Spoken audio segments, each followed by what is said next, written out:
ماشاء اللہ، بہت پیارا نام ہے تمہارا تو، پاکیزہ۔ یاسمین اقبال ستائش لہجے میں بولی، میری ماں نے میرا نام پاکیزہ اس لیے رکھا تھا تاکہ مجھ میں میرے کردار کی پاکیزگی ہو جیسے یہاں کی لڑکیوں میں ہے، مگر میرا تو پورا ماضی سیاہ ہے۔ میں ایک مشہور کوریوگرافر ہوں جو اپنے دین سے بہت دور ہے۔ پاکیزہ کے لہجے میں افسوس تھا۔ تو تمہارا مستقبل تمہارے ماضی سے بہتر ہوگا۔ تمہارا کل کیسا تھا، اب اس کے بارے میں سوچنا چھوڑ دو۔ اس پر خوش ہو جاؤ کہ تمہارا رب تمہارا شمار ان خوش قسمت لوگوں میں کر رہا ہے جو جلدی ہدایت پکڑ لیتے ہیں۔ یاسمین اقبال نے آیت کا حوالہ دے کر کہا، کیا آپ کو پورا قرآن ترجمے سے آتا ہے؟ پاکیزہ نے تجسس لہجے میں پوچھا۔ الحمدللہ، یاسمین اقبال مسکرا کر بولی، ماشاء اللہ، میں اب یہاں روز آنا پسند کروں گی۔ پاکیزہ پرسکون لہجے میں بولی، تمہارا جب دل چاہے یہاں آ سکتی ہو۔ یاسمین اقبال نے کہا، میرے ایسے حلیے پر باہر موجود لڑکیاں باتیں کر رہی ہوں گی۔ پاکیزہ کو اچانک خیال آیا تو پوچھا، جس پر یاسمین اقبال مسکرا کر اس کے پاس بیٹھ گئی۔ اللہ کے گھر پر کوئی کسی کا مذاق نہیں بناتا۔ یہاں سب بہت سلجھی ہوئی معصوم بچیاں ہیں، انہیں پتہ ہے آج تم چاہے یہاں بے حجاب آئی ہو مگر کل ایسا نہیں ہوگا۔ یاسمین اقبال نے کہا تو پاکیزہ مسکرائی۔ شکریہ، پاکیزہ تشکر سے بولی۔ زمان سے تمہارا کیا رشتہ ہے؟ یاسمین اقبال نے اچانک پوچھا تو پاکیزہ کے مسکراتے لب سکڑ گئے۔ آپ اس کو جانتی ہے؟ پاکیزہ حیرانی سے بولی، میری نظروں کے سامنے بڑا ہوا ہے وہ مہاروش میربا سب کو جانتی ہوں، بس ایک یامین کو کم جانتی ہوں۔ مہاروز اور میرب ان تینوں نے قرآن میرے پاس پڑھا تھا، یاسمین اقبال نے بتایا۔ مجھے بھی قرآن پڑھنا ہے ترجمے کے ساتھ۔ پاکیزہ نے کہا، ضرور، میں خود تمہیں پڑھاؤں گی۔ اب میرے سوال کا جواب دو، زمان سے تمہارا کیا رشتہ ہے؟ یاسمین اقبال نے دوبارہ پوچھا تو پاکیزہ کشمکش میں مبتلا ہوئی کہ اب وہ کیا کرے، بتائے یا نہیں۔ جاری ہے، تیرہوں جان لیا سیزن 2 آف حال دل و تحریر، رمشا حسین، ایپیسوڈ 50۔ آپ کو اس نے کیا بتایا تھا میرے بارے میں؟ کچھ سوچ کر پاکیزہ نے کہا، اس نے کہا تم اس کے دوست کی بہن ہو اور تمہیں سخت رہنمائی کی ضرورت ہے۔ یاسمین اقبال نے مسکرا کر بتایا تو پاکیزہ تھوڑا چونکی ضرور تھی۔ ایسا ہی ہے، دوست کی تو نہیں البتہ اس کے دشمن اول کی بہن ضرور ہوں۔ پاکیزہ نے آخری بات دل میں کہی تھی۔ تم نے کتاب پڑھی؟ یاسمین اقبال نے پوچھا۔ جی، ساری پڑھی اور میرے رونگٹے کھڑے ہو گئے تھے، مطلب اتنی ڈیپ کتاب تھی۔ پاکیزہ جرجری لے کر بولی، امید ہے تمہیں ہر سوال کا جواب مل گیا ہوگا۔ یاسمین اقبال نے پوچھا، مل تو گیا مگر ابھی تھوڑی کنفیوژن ہے۔ پاکیزہ ہچکچاہٹ سے بولی، کیسی کنفیوژن؟ یاسمین اقبال نے جاننا چاہا۔ حجاب کے فوائد، میرا مطلب بس حجاب کروں یا بایا پہننا بھی پڑے گا؟ پاکیزہ نے پوچھا تو یاسمین اقبال مسکرائی، پھر کہا، ایک پردہ دار عورت سے کہا گیا وہ پردہ آپ کے لیے بہت سے دروازے بند کر دیتا ہے۔ اس نے جواب دیا، ہاں، اور ان میں سب سے اہم ذہنم کا دروازہ ہے۔ اب اس سے بڑا فائدہ کوئی اور ہوگا کہ آپ کے لیے ذہنم کا دروازہ بند ہو؟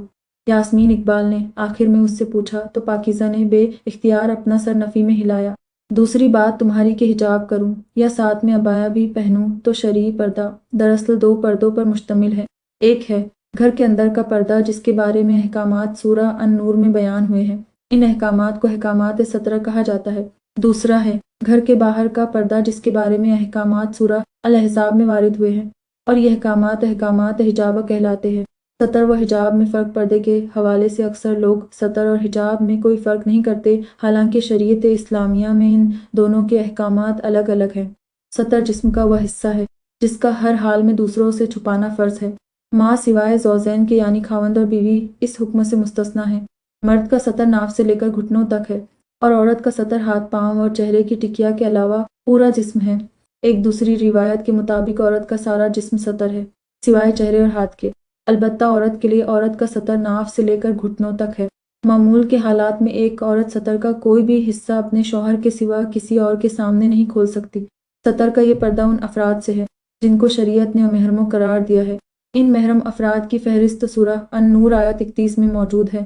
سطر کے تمام احکامات سورہ النور میں بیان ہوئے ہیں جن کی تفصیلات احادیث نبوی میں مل جاتی ہیں۔ گھر کے اندر عورت کے لیے پردے کی یہی صورت ہے۔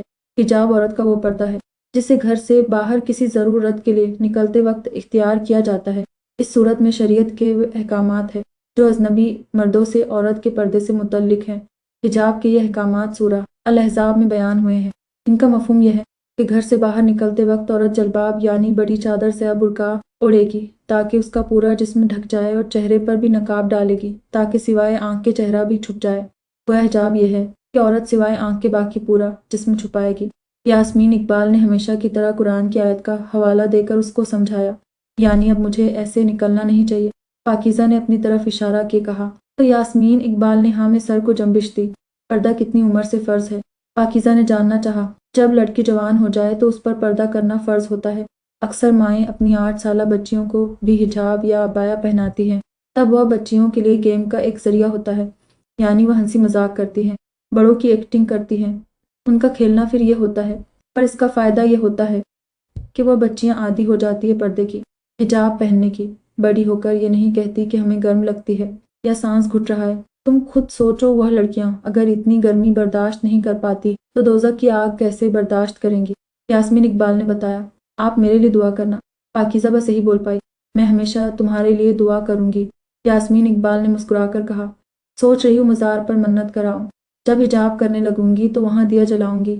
پاکیزہ اچانک کسی خیال کے تحت بولی۔ مزاروں پر جاتی ہو؟ یاسمین اقبال نے پوچھا۔ کبھی اتفاق نہیں ہوا، اب سوچ رہی ہوں جاؤں۔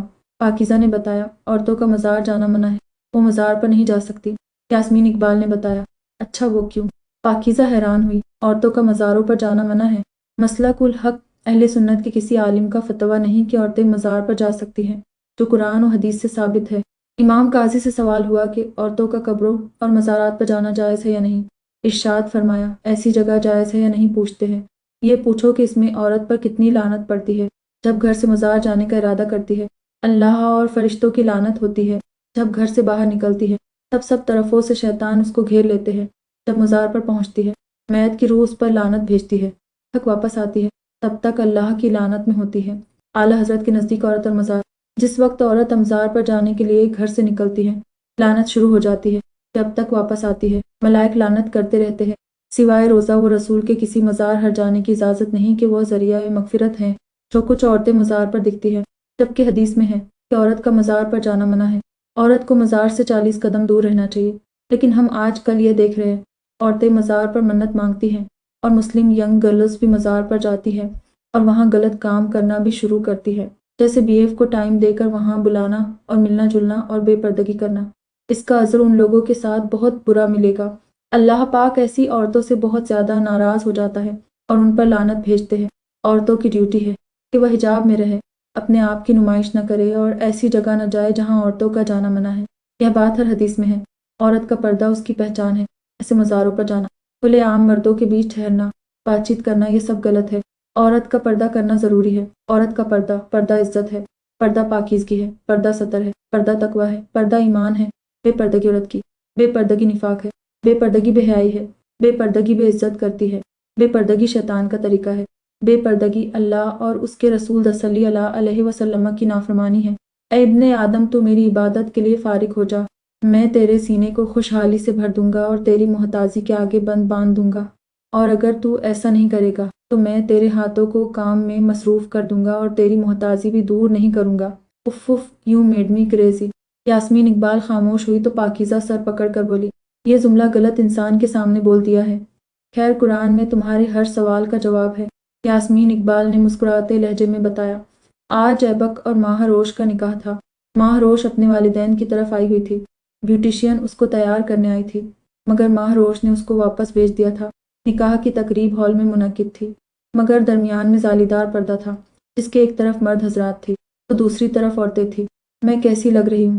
ماہ روز چینجنگ روم سے باہر نکلتی میرب کے سامنے کھڑی ہوتی پوچھنے لگی، تو وہ جو اپنے کانوں میں ایئر رنگز ڈال رہی تھی اس کی جانب متوجہ ہوئی، جو سفید فراق اور چوڑی دار پاجامے میں بنا میک اپ کے بہت خوبصورت لگ رہی تھی۔ خود میرب ملٹی کلر کے فراق اور پاجامے میں تھی، جو اس پر بہت سوٹ کر رہا تھا۔ دلکش اور دلربا لگ رہی ہو، اور میں سوچ رہی ہوں تمہارا میک اپ میں کروں۔ میرب اس کو دیکھ کر آنکھ کا کونا دبا کر بولی، میں میک اپ نہیں کروں گی۔ مہروز اس کو جواب دیتی ڈریسنگ ٹیبل کے سامنے سے اس کو ہٹا کر خود کھڑی ہوئی۔